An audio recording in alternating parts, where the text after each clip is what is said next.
And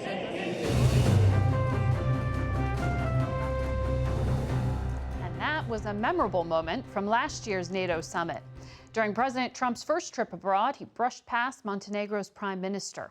The president will be center stage again this year as he ramps up pressure on NATO allies to spend more on their own defense.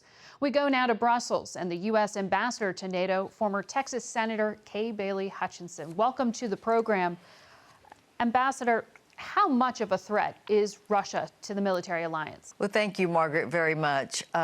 We are seeing Russia with malign activities on so many fronts right now, especially the hybrid area where they are, through social media, sowing discontent and even false information to try to divide our allies and take them away from the West and toward some dissidents, and then hopefully they think influenced by them.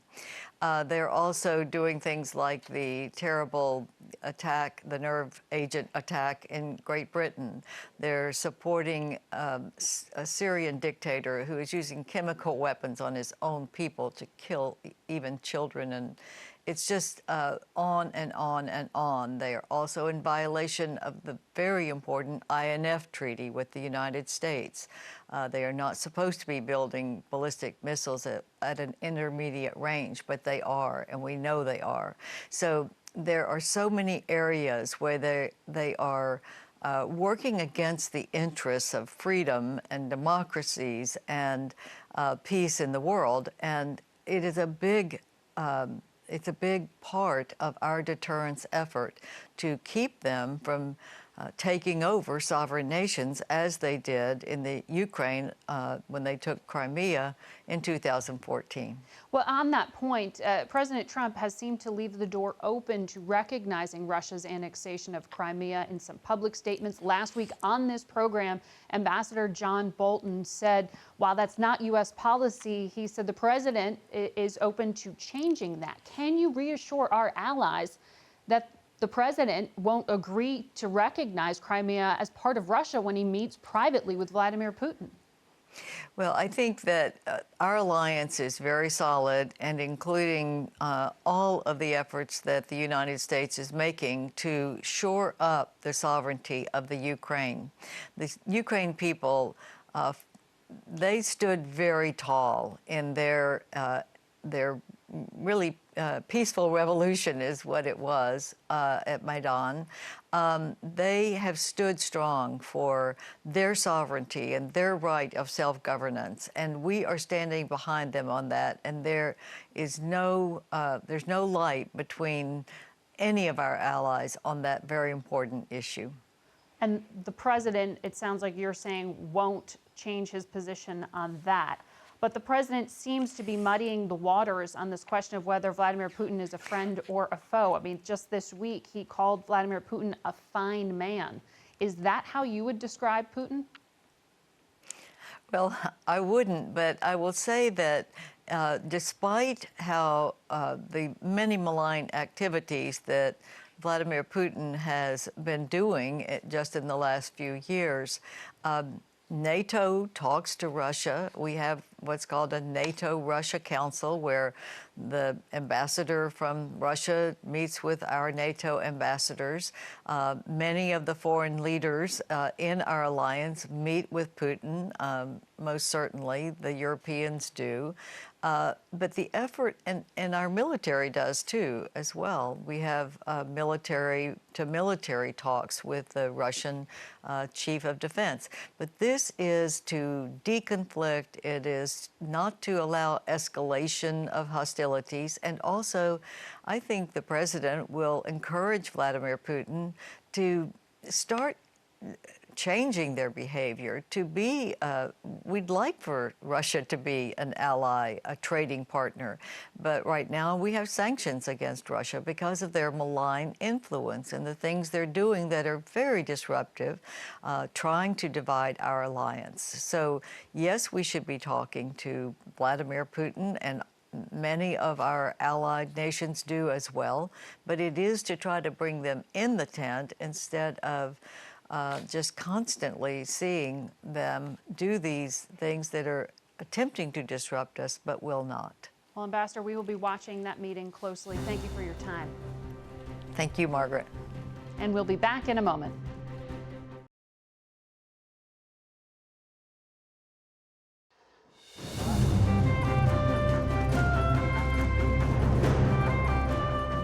And it's time now for some political analysis. Reihan Salam is the executive editor of National Review and a policy fellow at the National Review Institute. Kelsey Snell is a congressional reporter for NPR. Mark Landler and Tolu Olorunipa cover the White House for the New York Times and Bloomberg News, respectively. Let's start off with you, Mark. This NATO summit, we heard from Ambassador Hutchinson, this strong alliance standing up to Russia. But the concern is what happens in the days afterward. Why are our allies so concerned about this summit? Well, I think, as Senator Coons said on the air earlier, a lot of people fear a repeat of the president's trip to the G7 in Quebec, followed by his summit with Kim Jong-un.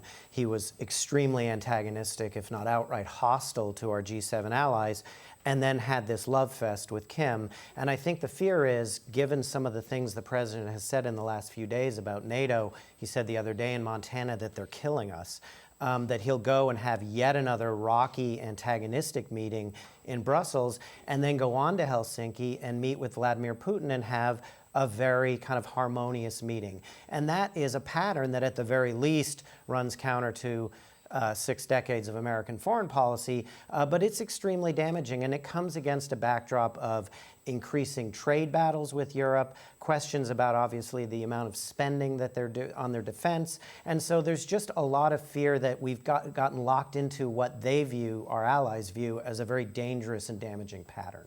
And Tolu, I mean, you don't hear praise from Democrats very often of the president, but Senator Coons said there is a good news story here when it comes to NATO, that spending is up. So why is the president not focusing on the win? Why is he focusing on what he says is a problem? Yeah, we see this pattern from the president regularly. He wants to push our allies as hard as possible to move in a direction that, even if they're already moving in that direction, he wants them to go even further. He won't sort of accept a win. A lot of the spending increases that happened started under President Obama, and it's increased under President Trump. And President Trump has taken credit for that. He said that Jens Stoltenberg, the NATO Secretary General, is his biggest fan because spending is up in NATO, but he wants them to do more. And he conflates the issue of trade and the issue of security assurances.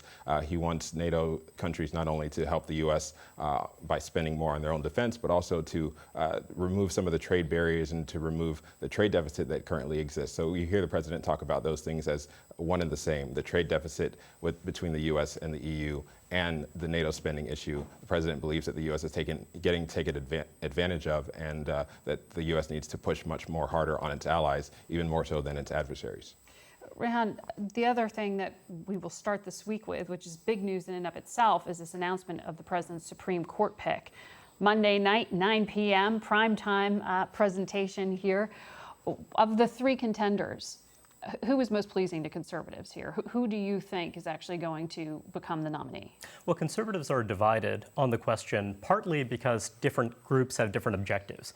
If your objective is to have a justice who, like William Brennan, plays the role of strategist and chief diplomat for a new majority on the court, then someone like Brett Kavanaugh has very, very strong credentials. If you want someone who is likeliest to get confirmed, then you perhaps want Kethledge. If you want someone who is going to make a mark culturally and politically, if you want someone who will provoke a constructive fight within the Senate, then perhaps you want Amy Coney Barrett. So it really depends. Fight? Well, what that means is if politically speaking, you don't necessarily want this to go easily, right? If you have domestic political considerations at work, if you want to draw out contrasts in our larger political conversation, then it's possible that a more polarizing nominee is actually a better fight for the Trump administration. So again, it really depends on what your objective is, because if you have, one nominee who goes down, that could also create a larger conversation, and also that could be very difficult for some of the Senate Democrats running for re-election in 2018. And Kelsey, you're ending exactly where I want to pick up with you, which is that there's the politics of just getting confirmation, but there's also the politics of how this plays nationally. Absolutely. The proximity of seating a justice in October to those November races. What's the connection? The connection is extremely strong, because particularly for those red state Democrats, people like Heidi Heitkamp in North Dakota, Joe Donnelly in Indiana, they're in a really awkward position where they have to decide, do they vote in a way that many of their voters, more conservative voters, would be happy and have them help approve one of these justices? Or do they want to be in a situation where they're bolstering Democrats going into 2020? It is a really, really awkward scenario for them. It's also fairly awkward for people like Susan Collins, who is, again, in a position where she could be a deciding vote here. And it's not something she's uncomfortable with, and it's something she kind of relishes, that moment of being the decider, somebody who gets that moment of being important. But it is still really awkward for Republicans and for Democrats who kind of float in that middle, that very narrow middle that doesn't really exist very much anymore. And Mark, it seems like from both liberals and conservatives, they want to make this a relitigation of Roe versus Wade. Is it really that simple? Well, you know, some legal scholars will tell you that they think the odds of Roe versus Wade being relitigated by this court are relatively low, that isn't necessarily the kind of fight that John Roberts, for example, is looking to take on. I have to say that may be the case. There may be a desire on both sides of the spectrum, but by all accounts, Amy Coney Barrett, the person who's most likely to be the catalyst for that, appears to be fading in the kind of sweepstakes. And the other justices, the ones who appear to be, or the other judges, the ones who appear to be the finalists, are less likely to automatically lead to that kind of outcome than Barrett would have been. And Tolu, it was interesting to hear our Paula Reed reported that in a conversation with Rudy Giuliani, the president's lawyer, he said to her that any Supreme Court justice should not recuse him or herself from any questions regarding the Mueller investigation should it reach that court.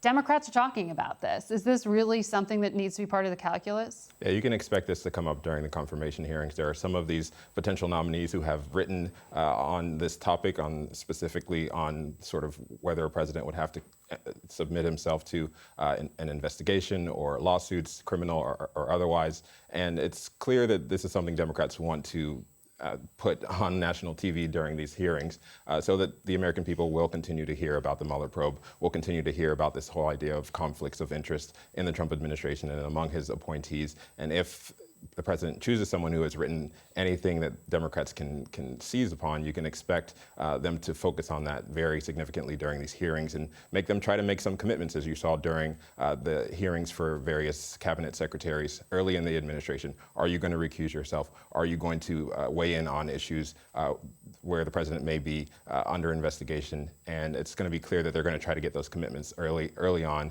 You could probably expect to hear this nominee sort of dance around the issue as they often do, without necessarily committing one way or the other, trying to satisfy Democrats while also not necessarily making any specific commitments.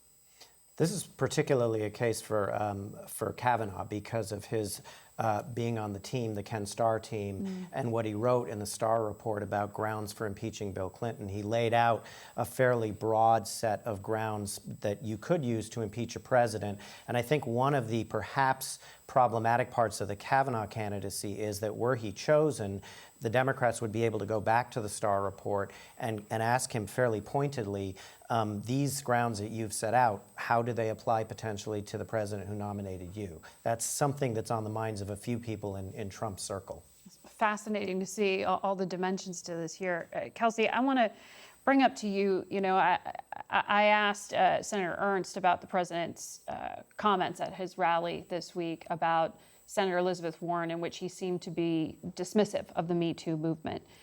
If you put that in the context of other things over the course of the week, in particular, his hiring of Bill Shine to the communications shop. This is a former Fox News executive who was pushed out of that company because of allegations that he helped to silence women who'd been abused by the former CEO, Roger Ailes.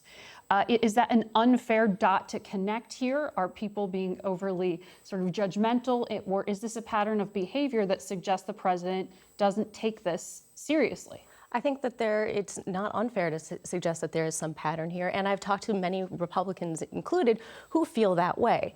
There is some concern, though, that Republicans don't all agree with the Me Too movement. I was just out reporting in several different states, including Washington State, where I talked to a lot of Republican women who feel like the Me Too movement is an arm of the left. Essentially, it's the kind of feminism that they don't connect with, and they don't connect with the idea of Me Too. And it may be that the president sees that in his base and doesn't feel that he has to be a part of what many people feel is not just a movement in American politics, but is a greater cultural movement across the world. So there is some tension happening here, and I think that it makes it very uncomfortable for particularly Republican women like Joni Ernst, who want to stand on the side of women and not necessarily have to be defending the president again on this. Reihan, explain that, because this isn't necessarily a feminist platform aligned with certain positions. This was a movement about defending victims of abuse. What is the perception in conservative circles? Well, again, the conservative world is very diverse and multifaceted, so I can't give you a learning single answer to that. more and more these days. Oh, sure. I mean, it's much more of a coalition than a unified movement. But for the president to feel, as Kelsey was just laying out, that his base finds this something they agree with. Well, I'll say this. If you're looking at the gender gap in our politics right now, it is very pronounced. It is very extreme. This isn't just a development in the United States. This is true in all of the market democracies increasingly.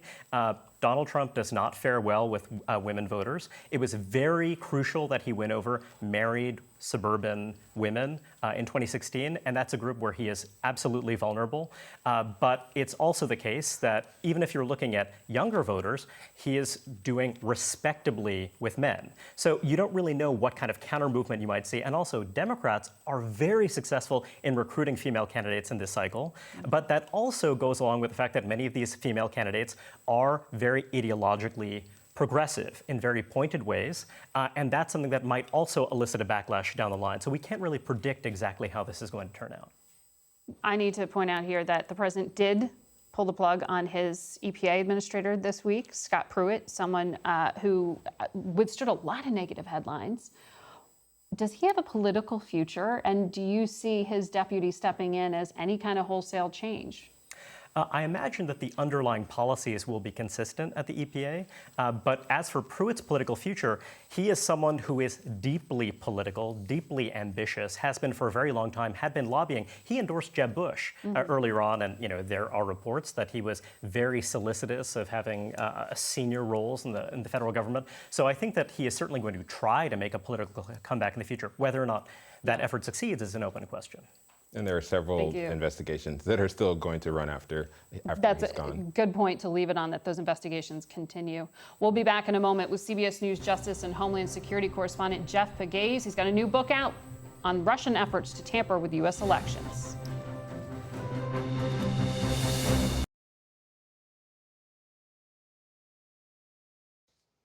We're back now with my colleague Jeff Pegues, who covers the Justice Department and Homeland Security for CBS News.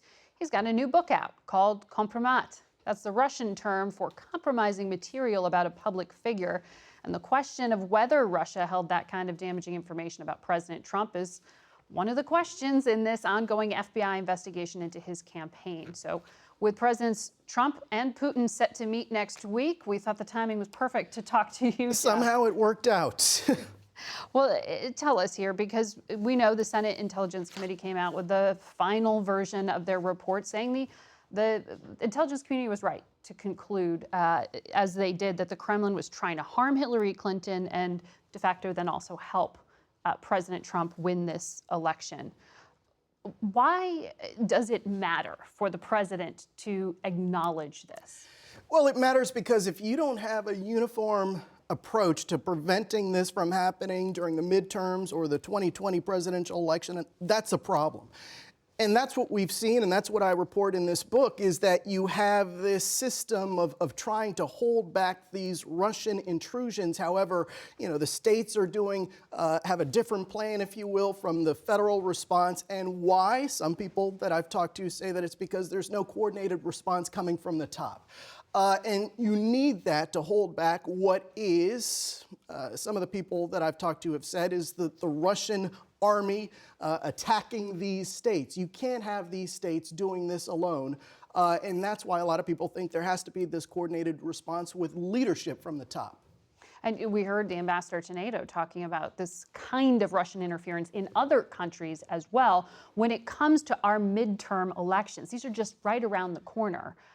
how much concern is there about interference? Well, this is an ongoing threat, and I think that's one thing that is lost with the Mueller aspect of this investigation is that this is an ongoing threat, and you hear that from intelligence agencies, you hear that from law enforcement agencies, and anyone trying to protect the election systems in this country. And so you have to have this coordinated response to prevent this from happening again. This is a new form of warfare, something else that I think is lost, which is why I wanted to delve into the subject in this book, Compromat.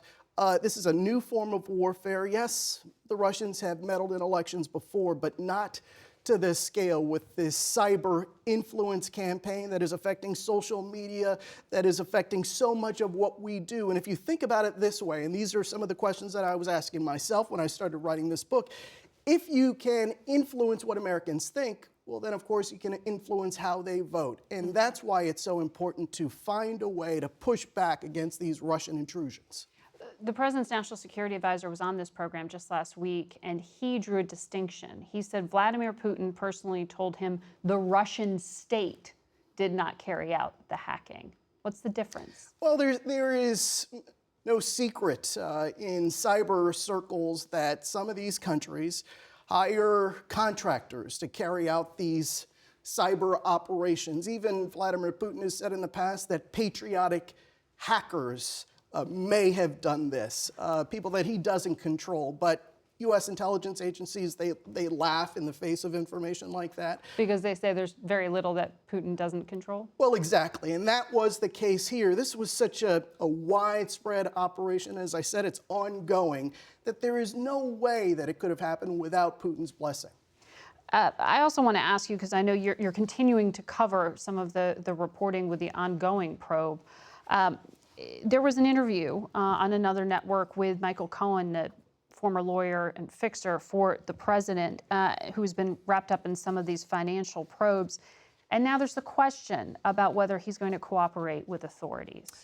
How do we understand that? You know, I've spent a lot of time over the last year or so talking to Michael Cohen, and he has lately at least tried to avoid talking to reporters. But what I can tell you is that I've talked to people around him who say that he has been angered by some of the statements that Rudy Giuliani has made about him, questioning his credibility. And what we've seen just in talking to him over the last year or so is that his approach to President Trump and his allies has become much more adversarial. And that is so unusual for Michael Cohen, who liked to consider himself the president's fixer. He was someone who respected the president a great deal. And so to see this change in approach, he's hired new attorneys, Lanny Davis being one of them, who represented President Clinton. So there is a new approach here. And I have been told that he feels sort of isolated from the White House and the president's allies. Now, could that translate into him flipping? We'll just have to see. We'll be tracking that. Jeff, thank you. Good luck with the book. Thank you. We'll be right back.